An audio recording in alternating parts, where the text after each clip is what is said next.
गरुड़ पुराण में हमें मनुष्य के जीवन और मरण से संबंधित ऐसे कई रहस्यों के बारे में पढ़ने को मिलता है, जिन्हें जानकर कोई भी व्यक्ति अपने जीवन की गति को सुधार सकता है। आपने हमारी प्रस्तुति गरुड़ पुराण भाग 1 में जाना कि मृत्यु के समय मनुष्य के साथ क्या क्या घटित होता है और वह किस प्रकार यमलोक ले जाया जाता है। इस प्रस्तुति में आज हम जानेंगे कि मृत्यु के बाद जीवात्मा कितने दिनों तक घर में रहती हैं। हमारे धर्म शास्त्रों में इस संदर्भ में क्या क्या वर्णित किया गया है, वह सब हम आपको इस वीडियो के माध्यम से बताएंगे। आध्यात्मिक और धार्मिक ज्ञान वृद्धि हेतु चैनल को सब्सक्राइब करें। अधिक समय न लेते हुए आरंभ करते हैं। गरुड़ पुराण वैष्णव धर्म से संबंधित है और इस पुराण आदि देव सृष्टि के पालनकर्ता भगवान विष्णु है। आपने हमारी प्रस्तुति गरुड़ पुराण भाग 1 में देखा कि कैसे यमदूत उस जीवात्मा को यमलोक ले जाते हैं।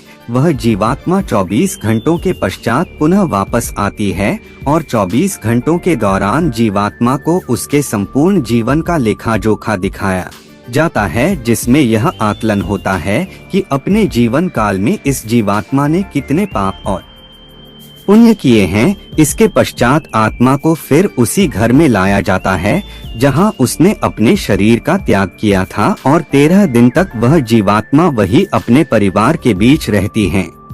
मोह व वासना से भरी वह जीवात्मा बार बार अपनी देह में प्रवेश करने का प्रयास करती है, किंतु यमदूतों के पास द्वारा बंद जाने से वह कुछ भी करने में असमर्थ हो जाती है। वह अपने परिवार, रिश्तेदार व मित्रों को उसकी मृत्यु का शोक मनाते देखती है, उन्हें चुप कराने का प्रयास भी करती है, परंतु उसकी उपस्थिति का ज्ञान किसी को नहीं होता। फिर वह अपने सामने स्वयं के मृत शरीर को देखती है और भूख प्यास से जोर जोर से विलाप करते हुए रोने लगती है। इसके साथ साथ गरुड़ पुराण में यह भी बताया गया है कि मनुष्य पुण्य कर्म करता है, परंतु उसके पुण्यों की संख्या उसके द्वारा किए गए पापों से कम होती है, अर्थात मनुष्य पुण्यों की अपेक्षा पाप अधिक करता है। इसके समाधान स्वरूप मृत्यु के पश्चात पिंड दान करना आवश्यक बताया गया है। 10 दिनों तक जीवात्मा के उद्देश्य से पुत्रगण पिंडदान देते हैं। अगर मृतक का पिंडदान नहीं किया गया तो जीवात्मा अनंत काल तक भटकती रहती है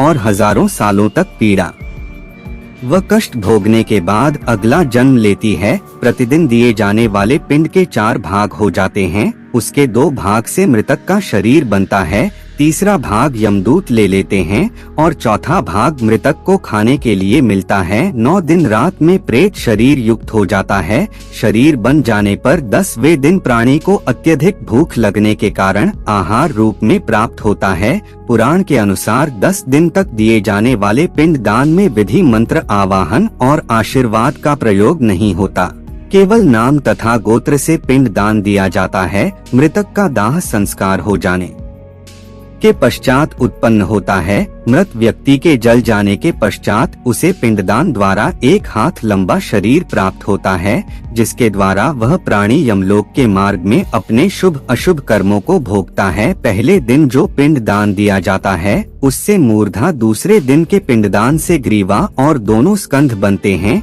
तीसरे दिन के पिंडदान से हृदय, चौथे दिन के पिंडदान से पृष्ठ भाग उत्पन्न होता है, 5वें दिन के पिंडदान से नाभि, 6ठे दिन के पिंडदान से कटे प्रदेश, 7वें दिन के पिंडदान से गुहा भाग, 8वें दिन के पिंडदान से 9वें दिन के पिंडदान से दालू व पैर और 10वें दिन के पिंडदान से सुधा की उत्पत्ति होती है। जीवात्मा शरीर प्राप्त करने के पश्चात भूख से पीड़ित होकर घर के द्वार पर रहता है।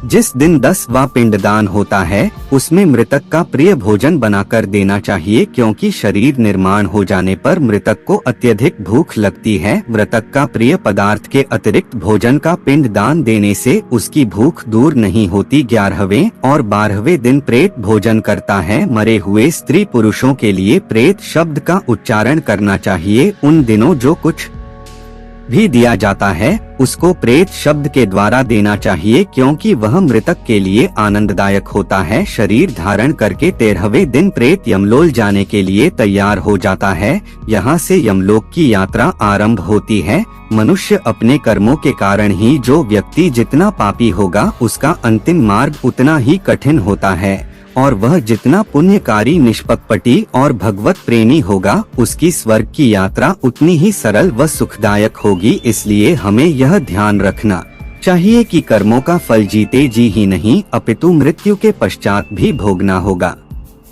गरुड़ पुराण का यह भाग हम यहीं पर समाप्त करते हैं। इससे आगे आप अगले भाग में जानेंगे। हमारा उद्देश्य केवल आपके ज्ञान में वृद्धि करना व धर्म के प्रति आपकी जिज्ञासा को बढ़ाना है। अगर हमसे कोई त्रुटि हो गई हो तो हमें क्षमा करें। अब हमारी भेंट एक और नई ज्ञानवर्धक प्रस्तुति के साथ होगी। आज के लिए केवल इतना ही। जाने से पूर्व वीडियो को लाइक